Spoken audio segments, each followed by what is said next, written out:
রাজনীতিকে যদি বন্ধ না করতে পারেন, এই সরকারকে যদি রেখে দেন, তাহলে আপনার প্রজন্ম তো শেষ। আপনার ছেলের চাকরি তো বিক্রি হয়ে গেছে। আপনার ছেলে তো এখন বসে আছে ধর্মতলায়। 40,000 স্কুলের চাকরি বিক্রি হয়ে গেছে। ইঞ্জিনিয়ারিং, ডাক্তারি পরীক্ষায় কি দেখলেন? সেখানেও সারা ভারতবর্ষে ক্লাস শুরু হয়ে গেছে, এখানে ক্লাস শুরু হচ্ছে দেরিতে। সেখানেও ওবিসির মধ্যে দিয়ে বলছেন আমরা তোষণ করব, আমরা হিন্দু ওবিসিদের মাধ্যমে মুসলমানদের ঢুকিয়ে দিয়ে মুসলমানকে চাকরি দিয়ে দেব।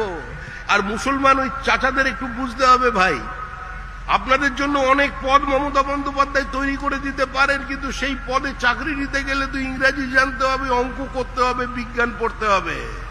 মাদ্রাসায় পড়ে তো আপনারা জাতীয় জীবনের মূল স্রোতে আসতে পারবেন না। কতদিন আজকে ললিপপ খাবেন?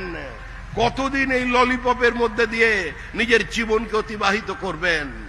তাই হিন্দু মুসলমানের বিভাজনের রাজনীতি নয়। আজকে রাজ্যে বিনিয়োগ চাই, ভারী শিল্প চাই, বিনিয়োগের উপযুক্ত ব্যবস্থা চাই, আইন শৃঙ্খলার প্রতিষ্ঠা চাই, আজকে উন্মুক্ত বিচার ব্যবস্থা চাই।